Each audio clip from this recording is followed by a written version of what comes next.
Hey everyone! Thank you for joining me again. Today I want to talk about something happening quietly in Japan.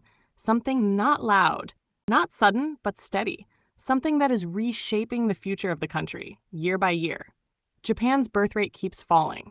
Every year, the number of babies born hits a new record low.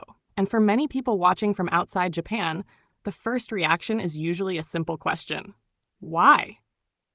Why aren't people having children? Why aren't families growing?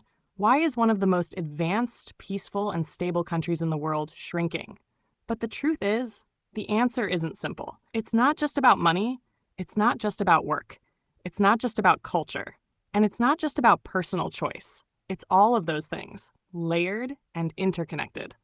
So today, rather than pointing to a single cause, we're going to explore this carefully. Not with judgment, not with blame, but with curiosity. Because the falling birth rate isn't just a statistic. It's a reflection of how people in Japan feel about life, the future, responsibility, identity, relationships, and happiness. And maybe by understanding this story, we can understand something universal about modern societies, not just Japan. So let's begin. For decades, Japan was known as a place where family was the default life path. You grow up, study, work, get married, have children, and raise the next generation. That was the assumed storyline. But over time, something shifted. People started asking a question they never used to ask. Is parenthood something I want or something society expects? And once that question appears, everything becomes more complex. So why are fewer people choosing to have children? Let's start with something very practical. Cost. Raising a child in Japan is expensive. Education can cost thousands of dollars a year. After-school programs, prep schools, lessons, club activities, these aren't optional for many families. They're seen as necessary steps in giving a child a future. Parents feel pressure to provide the best, and if they can't, many feel they shouldn't become parents at all. Some say, if I can't give a child the life they deserve, I would rather not have one. It's not selfishness, it's responsibility. But money is only one part of the story. Work culture plays a huge role as well.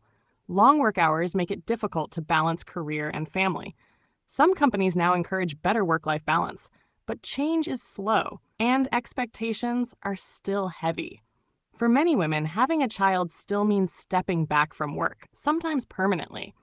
Even when companies offer maternity leave, returning to the same workload, role, or respect isn't guaranteed. Meanwhile, many men feel the pressure to be the financial anchor, even as wages stagnate. So marriage becomes stressful, and parenthood becomes intimidating.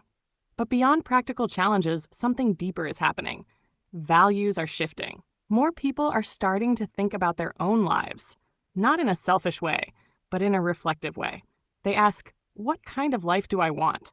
What makes me feel fulfilled? Do I want to raise a child, or did I just assume I would?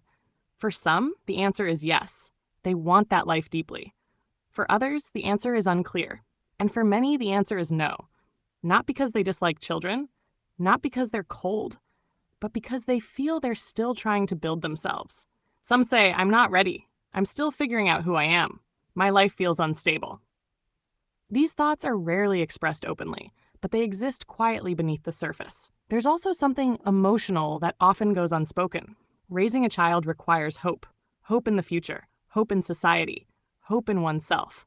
But many young adults in Japan feel uncertain about that future.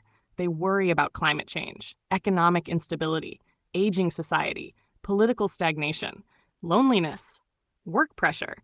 And when someone feels unsure about the future they are living in, it becomes difficult to bring a new life into it. So the falling birth rate isn't just a demographic fact. It's a mirror, a reflection of what people feel about the world they live in. Now, does that mean Japan is hopeless? No. People still have children. Families still exist. Love still exists. But having children is no longer an automatic expectation. It's a choice, a deliberate one. And choice changes everything. Society built on you must functions differently from one built on you may. In the past, having children was part of adulthood. Now, it's one of many possible paths. Some choose career, some choose creativity, some choose relationships without children, some choose single life, some choose pets, some choose community over biological family, some choose freedom. And none of these choices are wrong, but they reshape the structure of society. Japan's falling birth rate has consequences: fewer students, shrinking towns, labor shortages, a rapidly aging population. These are real challenges, serious ones. And yet the solution isn't simple. You cannot fix birth rates by telling people to just have more children. You cannot guilt, pressure, or legislate people into parenthood. Because parenthood is not merely reproduction, it is responsibility.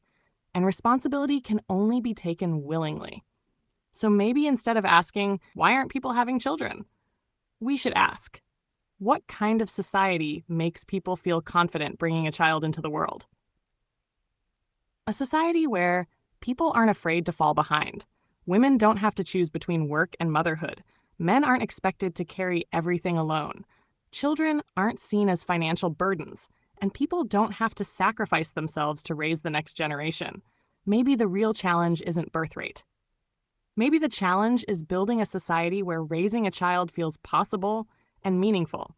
Because at its core, this isn't a story about numbers. It's a story about people. People deciding what kind of life feels right. People trying to survive in a demanding world. People searching for balance between freedom and responsibility. And people asking themselves, if I bring a child into this world, will I be able to love them well? That's a profound question. And there isn't a simple answer. So as we look at Japan's falling birth rate, maybe we shouldn't rush to judge or panic. Maybe we should listen, because behind every decision not to have a child, there is a story, a real one. Thank you for listening. If you want to share your thoughts, perspectives, or experiences from your country, I'd love to read them. And if you want to explore more social questions like this with me, feel free to subscribe. Until next time, take care. And whatever path you choose in life, may it be a path that feels true to you.